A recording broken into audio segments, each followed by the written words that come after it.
ایک انٹرسٹنگ چیز پتہ چلی جب قرآن پاک کی سورہ کاف پڑھ رہے تھے، تو سورہ کاف میں وہ واقعہ ہے نا کہ حضرت موسیٰ علیہ السلام حضرت خضر علیہ السلام کے پاس گئے، جب انہوں نے اللہ سے پوچھا کہ یا اللہ تیرا کوئی ایسا بندہ بھی ہے کہ جس کے پاس مجھ سے بھی زیادہ نالج ہو یا بہت نالجبل ہو، تو اللہ تعالیٰ نے کہا ہاں ایک بندہ ہے، وہ تھے حضرت خضر علیہ السلام۔ تو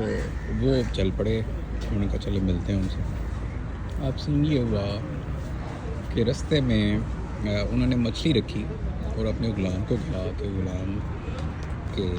یہ مجھے بتانا کہ اس کی نشانی یہ ہے کہ ہمیں حضرت خضر علیہ السلام کا تب پتہ چلے گا کہ اگر یہ مچھلی جو ہے نا وہ زندہ ہوتی ہے اور یہ اپنا رستہ بنا لے گی کسی جگہ سے نا، تو وہ دیٹ از دا پلیس، وہ جگہ ہے جہاں پہ ہمیں ملیں گے حضرت خضر علیہ السلام۔ اچھا کیا ہوا؟ اللہ تعالیٰ نے قرآن پاک میں ہی بتایا آیات میں سورہ کاف میں کہ وہ یوں ہوا کہ وہ بھول گئے، وہ جو غلام تھے نا وہ بھول گئے، اور پھر ان کو آگے کہیں جا کے گئے تو پھر حضرت موسیٰ علیہ السلام نے لے آؤ بھائی بھوک لگی ہے مچھلی کھلاؤ۔ ان کہتے او حضرت صاحب میں تو بھول گیا، میں اللہ کے رسول مجھے تو وہ یاد نہیں رہا آپ کو بتانا۔ اچھا وہاں پہ پھر اس غلام نے یہ بات کی کہ مجھے شیطان نے بھلا دیا، ٹھیک ہے۔ اور دوسری یہ بات کہ میرا نہیں خیال کہ پیغمبر خدا نے حضرت موسیٰ علیہ السلام نے پھر سرزنش کی ہوگی۔ اب اس چیز کو سمجھتے ہوں گے کہ یعنی کہ یہ جو انسان چیزیں بھول جاتا ہے یہ شیطان کی طرف سے، کیونکہ اچھی چیزیں اللہ کی طرف سے اور بری چیزیں شیطان کی طرف سے، اور اس میں کوئی حکمت بھی ہے۔ اچھا انٹرسٹنگلی خیر یہ تو ایک واقعہ ہے نا بیچ میں، تو پھر کیا ہوتا ہے کہ وہ حضرت خضر علیہ السلام کے پاس آتے ہیں اور وہ پھر کہتے ہیں جی میں آپ کے ساتھ کچھ ٹائم گزارنا چاہتا ہوں۔ تو حضرت خضر علیہ السلام کہتے ہیں کہ آپ میرے ساتھ جو ہے نا وہ نہیں ٹائم گزار پائیں گے۔ تو وہ پھر کیا ہوتا ہے کہ وہ جاتے ہیں، پہلا واقعہ ہوتا ہے کہ وہ کشتی میں، اب یہ سارے واقعات آپ نے سنے ہوئے ہیں، میں اس میں سے نا ایک امپورٹنٹ بات جو ہے وہ بتانا چاہ رہا ہوں۔ اب وہ ہوتا یوں ہے کہ وہ ایک بچہ ہوتا ہے، اس کی کشتی ہوتی ہے اور وہ حضرت خضر علیہ السلام توڑ دیتے ہیں۔ اب اس چیز کو اگر ہم اپنے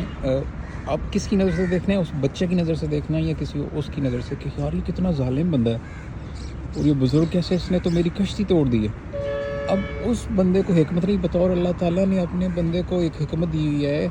کہ اس کے تھرو وہ ایکشن لے رہا ہے، یعنی کہ آپ کے ٹھیک حالات میں سے بھی اگر کچھ غلط ہو رہا ہے تو اس کی حکمت یہ ہے کہ پھر خاموشی اختیار کیجیے کہ اس میں اللہ تعالیٰ نے کوئی نہ کوئی بہتری ڈال دی ہوگی۔ اچھا پھر دوسرا جب ہوتا ہے ایک اتنا پیارا خوبصورت سا بچہ ہوتا ہے اور جناب حضرت خضر علیہ السلام اس کو قتل کر دیتے ہیں، اس کا گلا گھونٹ دیتے ہیں یا کیا کرتے ہیں۔ حضرت موسیٰ علیہ السلام کو تو غصہ آ جاتا، کہتا ہے یہ کیا کیا آپ نے، تو آپ نے بچے کو مار دیا۔ اب اس ماں باپ کی نظر سے دیکھو یا معاشرے کی نظر سے دیکھو، یار کتنا ظلم کیا اس بندے نے، ایک بچہ مار دیا۔ اور حضرت خضر علیہ السلام نے ایکشن لیا اس کے اوپر کہ اس کو مار دیا، کتنا ظلم کیا انہوں نے یار، بہت بڑا ظلم کیا۔ اب یہیں پہ وہ حضرت موسیٰ علیہ السلام کو کہہ رہے ہیں کہ میں نے آپ کو کہا تھا نا آپ میرے ساتھ صبر نہیں کر پائیں گے، میں اگر کوئی ایسی کام کروں گا تو وہ کہتے سوری مجھ سے غلطی ہوگی، میں آئندہ سے اب دوبارہ سے اگر دوبارہ پوچھوں تو آپ مجھے بے شک جو ہے نا اپنے ساتھ نہ رکھیں۔ وہ پھر آگے چلتے ہیں، پھر ایک اور جگہ جاتے ہیں، وہ ایک بستی میں جاتے ہیں، وہاں پہ ان سے وہ کھانا پینا اور سارا کچھ مانگتے ہیں، سارا دن ہو جاتا ہے، کوئی ان کو ایک چیز نہیں دیتا، 1 روپیہ بھی نہیں دیتا، کچھ کھانے پینے کا کچھ نہیں دیتا۔ وہ کیا ہوتا ہے، ایک دیوار گری ہوتی ہے، وہ دیوار جو ہے نا وہ جا کے اس کی تعمیر کرنا شروع کر دیتے ہیں۔ حضرت موسیٰ علیہ السلام کا صبر جو ہے وہ برداشت دے جاتا ہے، مطلب خیر اللہ تعالیٰ رحم کرے، اللہ کے پیغمبر تھے، لیکن ایک آبویس چیز ہے جو کہ ہماری نظر سے بھی ہو کہ یار ان لوگوں نے اتنا آپ کے ساتھ برا کیا ہے، ہمارے ساتھ اتنا برا کیا ہے اور آپ پھر بھی ان کے ساتھ اچھا کر رہے ہیں۔ اب دیکھا جائے تو ایک جگہ پہ کئی جگہوں پہ ظلم کر رہے ہیں اور کئی جگہوں پہ ظلم ہو رہا ہے تو اس کے بدلے میں وہ نیکی کر رہے ہیں، اور وہ جو بچہ ہے اس کی دیوار جو ہے وہ تعمیر ہو رہی ہے۔ اب ان ساری باتوں میں وہ جو حکمتیں تھیں وہ جو موجود ہے، اس بچے کی کشتی کا ٹوٹنا یہ ہے کہ اس کی کشتی ٹھیک تھی اور جو خراب کشتی ہے وہ بادشاہ جو ہے نا وہ نہیں لے رہا تو اس کی بچت ہو جائے گی۔ پھر وہ بچہ جو ہے اس کے بارے میں کہتا ہے کہ یہ بڑا ہو کے جو ہے نا وہ بنے گا ظالم، بنے گا سرکش، بنے گا ماں باپ کا نافرمان بنے گا، تو اس لیے اس کو مار دیا۔ اور تیسرا جو تھا وہ بچے جو ہے نا وہ یتیم تھے، اگر وہ کسی کو پتہ چل جاتا اس دیوار کے نیچے ان کا خزانہ تھا کہ وہ جوان ہو جائیں گے تو اللہ تعالیٰ پھر ان کو واضح کرے گا ان کے اوپر، ادروائز ان کے جو چاچے مامے تائے جو بھی ہونے تھے انہوں نے قبضہ کر لینا تھا۔ اس سے نا ہمیں جو لیسن ہے وہ یہ ملتا ہے کہ this is so much important of the lesson کہ ہمیں یہ دیکھنا ہے کہ ہمارے جو اچھے حالات میں سے بھی اگر کوئی ایسا بری حالات آ جاتے ہیں، کوئی ایسا انہونے واقعات آ جاتے ہیں، اور ہمیں اس پہ کیا صبر کرنا چاہیے، ہمیں کیا اللہ تعالیٰ کی حکمت پہ تھوڑا سا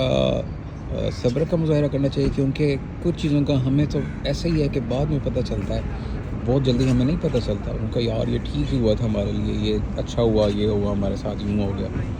تو یہ جو حکمتیں ہیں نا، ان کو سمجھنا بڑا ضروری ہے۔ تو اس لیے کہا گیا کہ صبر از ویری امپورٹنٹ، صبر انتہائی ضروری ہے۔